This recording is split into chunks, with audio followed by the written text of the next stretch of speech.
Well, hey guys, what is the secret to mental health? It's a big issue. It's something that is in the headlines a lot, especially with the recent events that have been taking place throughout the world with this pandemic and coming out through the pandemic. So, in this episode, we're going to talk about the Navy's secret to harnessing mental health. We're going to do that with Command Master Chief, retired Navy SEAL Steve Giblin.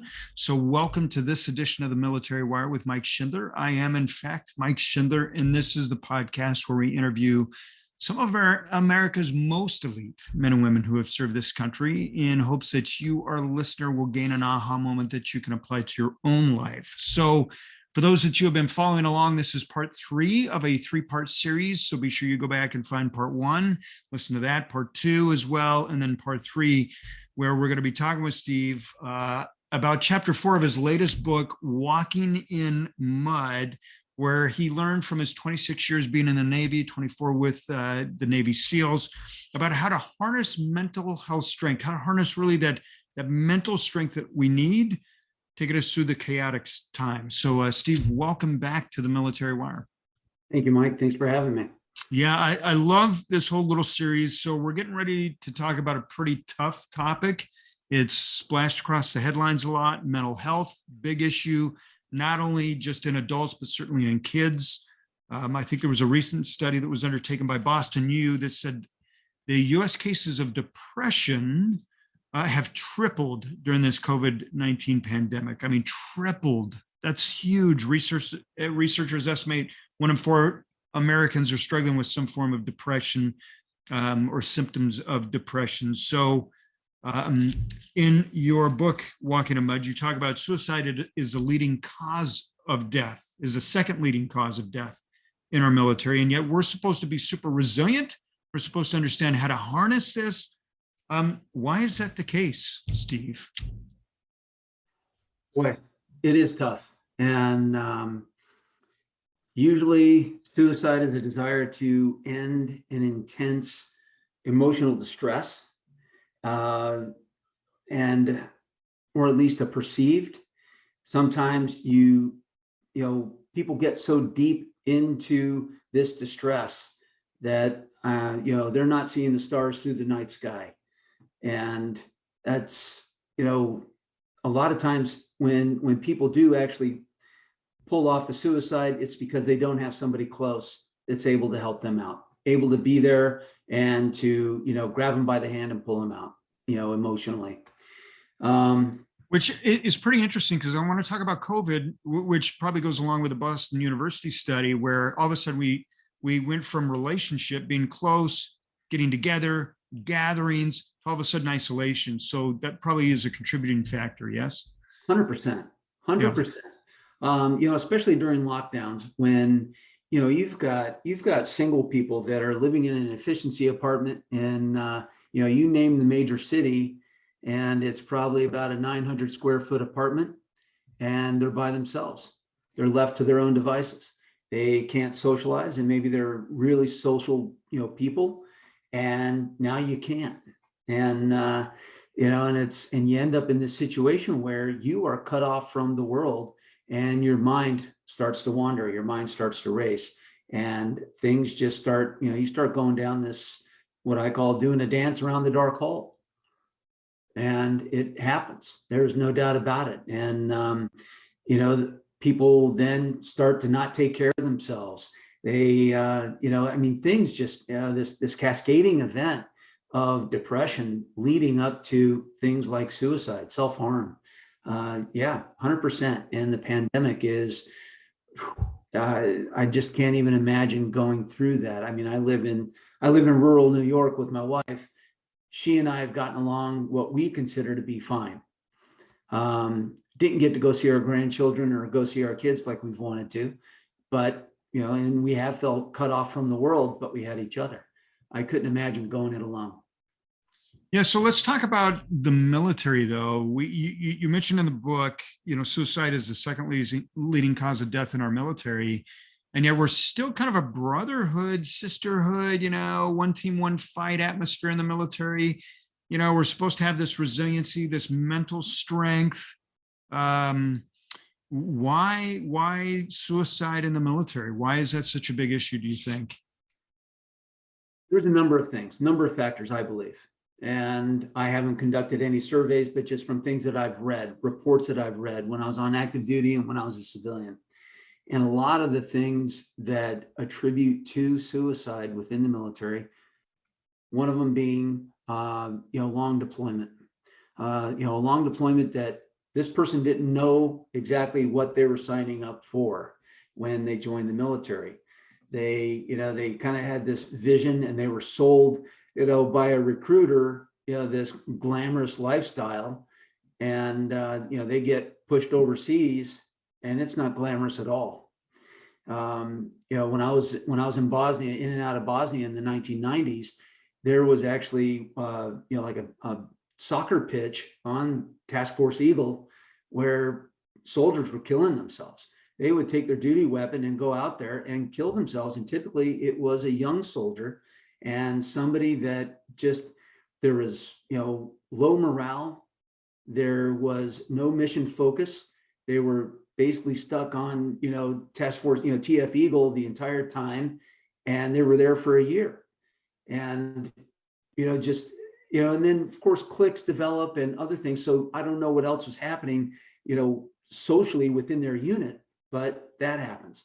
Then there's, trauma survivors, sexual trauma survivors. Sexual assault in the military is still alive and well. And, there's, surprisingly, we have women in the military that are committing suicide at what I would consider an alarming rate. And that is because they are, to begin with, trauma survivors until they commit suicide. They're suffering through this. And a lot of times nothing has been done, nothing has been done. And sometimes they're actually, the blame is pointed towards them as, bringing that on. And it's not true. Yeah. So let's talk about that a little bit. So so that happens. So what are some of the common crutches that people turn to when they're fighting this depression, right? When they're kind of on this brink and they're like, okay, I'm going to go either way. I'm not sure what way. So they begin to cope, right? They have these coping mechanisms, hopefully in Right. some ways. What are some of the common ones that you see? Alcohol, drugs, and junk food. All three of them, all three of them, they just lead you in this downward spiral. And people might be wondering, it's like, well, overseas, how do you get alcohol? How do you get the drugs? You get it. And, it's people somehow manage to get their hands on these things. And I understand, and I've seen it. I actually met a gal that was a Army medic for an evacuation helicopter squadron, for medical evac squadron. And she actually ended up dipping into the morphine supplies for her trade as a medic. And she also suffered sexual assault overseas, when we're supposed to be fighting a war in this sisterhood and brotherhood, and your fellow service members sexually assault you. And her coping mechanism was, I'm just going to use a little bit of this morphine to get me through the day. And, one vial turns into another vial, into another vial. And she was in charge of the resupply. So nobody was missing it. They were flying out every day, always bringing somebody back. Also, a lot of these soldiers, sailors, airmen, and Marines are not prepared for what they're going to see or experience. Me being in the SEAL teams, I was fortunate. We were trained to the nth degree on, all these things that we were going to face. Whereas mentee into, Iraq, Afghanistan, Yemen, Somalia, wherever, and you're a ground support, something's general purpose forces, something is going to give if you are not prepared. And a lot of times that's what we see. Yeah. That's, I want to talk about that. So you did in your 26 years with the Navy, 24 with the SEALs, there's obviously things that your eyes cannot unsee, right? I mean, just certain things you just can't unsee. So you develop these mechanisms to go ahead and deal with that. What did you do to help yourself walk through the mud, those scenarios, when things got dark mentally? What did you do? Uh, I had to remind myself that, this is the ugly underbelly of conflict, of war. It doesn't matter where you're at and what you're doing, seeing these things, you have to remind yourself that, that this is why we're here. This is what we're doing. And this is part of the mission, and almost trying to turn it around as, we're here to help these people out. This is what we're doing. I didn't go on the kind of missions that a lot of people, view a lot of the SEALs going on, and that a lot of the SEALs were on, and special forces, and even Marines and Army infantry. I didn't do a lot of killing in my life, in my career. The direct action missions I was on, nobody died. The reconnaissance missions I was on, which I've done a lot of, nothing happened. No blazing shootouts. So I would say, as a service member, especially special operations, I was very fortunate. I didn't run into that.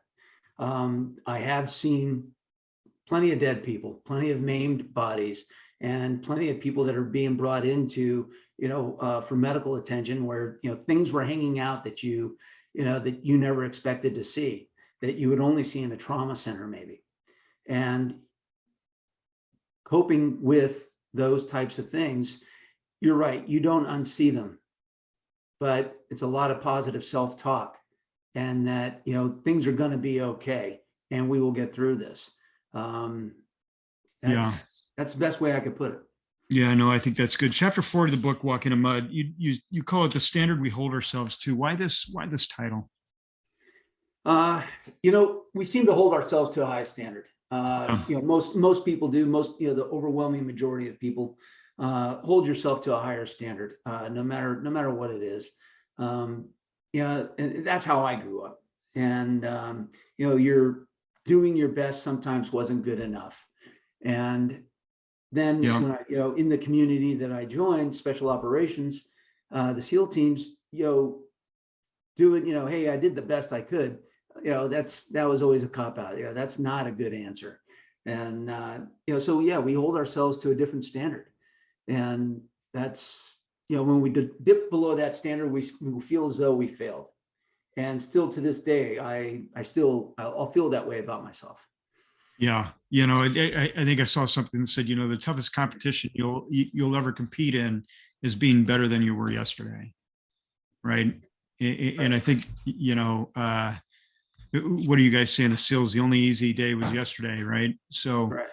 Yeah. So I think if we understand that what we need to do is just work on improving ourselves, just take one more step forward every day, that we can work on that mental health piece. Let's talk about prescriptions for healing. What I love about your book, Walking in Mud, every chapter you've got prescriptions for healing in it. And I love this. What are 3 tips people can embrace that will help them kind of walk through the mud when the light's kind of getting dim, when they're not feeling their best? What are a few things that they can do to really kind of move themselves forward? Taking a step back and reflecting would be the first one that I could think of. That's the first one that comes to mind. Is it as bad as we think it is? And it may not be, the current situation that you're in. If it is, get some help, some outside help, some external help in figuring out how to reverse this downward spiral. And a lot of times that could just be a friend, or even a good neighbor, a parent, a relative. And has anybody ever asked you, if you ever need anything, just ask? And a lot of times that doesn't mean monetarily, or, hey, you need a ride to the store, I'll give you a ride. Sometimes it's just somebody to listen to you. Yeah. And they may not have all the answers. Yeah. Preparing for tough times is the second one. The pandemic came on us kind of as a rush, if you will.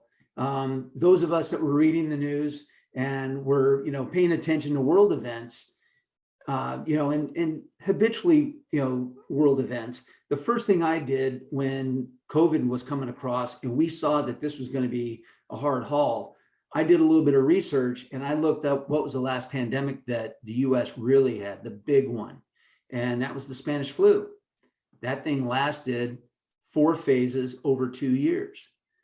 And that was the first conversation my wife and I had about it was, look, this thing can last for a couple of years. So we need to buckle in and let's mentally prepare ourselves for this pandemic. And so every day it was, hey, let's not crumble and, crawl into a corner. Let's lean forward into this and let's. Yeah, you're talking developing foresight. Yeah. Yeah, absolutely. Absolutely. Yeah. I think that's so. What would you say is the third? What? With all this time off that a lot of people have, one of the best things that's free is meditation and mindfulness. You and I were talking about the deep breathing. What a great opportunity to just, and meditating doesn't take, you don't have to be a yogi. You don't have to have a coach to do it. It's taking that time, taking that break, doing the deep breathing and self-reflection, thinking, positive think, what am I going to, how am I going to go forward and do the next best thing for me? Yeah. It's so good, which means not sitting around the pub. That's not meditation. I call it walking the dog. I mean, that's kind of my phrase for it. I go out and I take the dog for a walk. That's my meditation. I leave the phone behind. I leave tech behind. I go out and I walk the dog. And to your point, I'm thinking thoughts that will elevate where I want to go, where I want to be, being grateful in the moment, right? We talk about honoring the moment. I think that's so important. Steve, I can't say enough about your book, Walking in Mud. This is, 3-part series. It's so important. Right now we got you frozen. You were frozen for a moment, but now you're back. So good. You got to love technology, everybody. Tech, you just don't know what you're going to get. But Walking in Mud, powerful book. Be sure to pick it up. Steve, how do people follow you and how do they get the book? Follow me on Twitter at Giblin SP. I'm also on LinkedIn. And I've got a website, frogmanleadership.com. And the book is available anywhere online. You could just Google Walking in Mud. You don't even have to use my name. And it should come up at some point. If you're not finding it, type in my name and it'll come right to the top. Walmart, Target, Amazon, Books A Million, Barnes and Noble, they all carry it. My publisher, Post Hill Press, and the distributor, Simon & Schuster, also carry it. And it's also available audiobooks.com if you want the audio version. Yeah, that's great. With Steve, again, thank you for being on the Military Wire. Guys, be sure you pick this up. Steve Giblin, Walking in Mud, a Navy SEAL's 10 Rules for Surviving the New Normal. You're going to want to pick this up. It's a great read. Steve, thanks again for being on the Military Wire. Very much, Mike, for having me. It was my pleasure.